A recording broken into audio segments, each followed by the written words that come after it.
எடுத்துட்டு போற? திருட்டு கல்யாணம் பண்ண போறியா? சொல்றா. ஒரு வேலைக்கு அப்ளை பண்ண போறேங்க. ஒரு நல்ல காரியத்துக்கு போற. காரியமா? ஒரு நல்ல விஷயத்துக்கு போற. நல்ல நேரம் பார்க்க மாட்டியா? இன்னைக்கு அஷ்டமி, நாளைக்கு நவமி, நாளன்னைக்கு போ. சரிக்கா. 2 days later. இங்க ஏன்டா உட்கார்ந்திருக்க? வேலைக்கு அப்ளை பண்ண போல? அட போக்கா, உன்னால நல்ல நேரம் பார்த்து இன்டர்வியூ முடிஞ்சிருச்சு.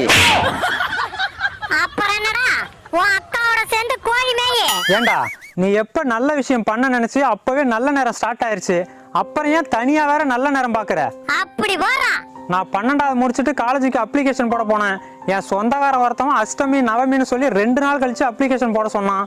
2 நாள் கழிச்சு அப்ளிகேஷன் போட்டேன். ஒரு நாள் அப்ளிகேஷன் லேட்டா போயிருச்சு. அந்த ஒரு நாளால என் வாழ்க்கையே 1 வருஷம் பின்தங்கி போச்சு.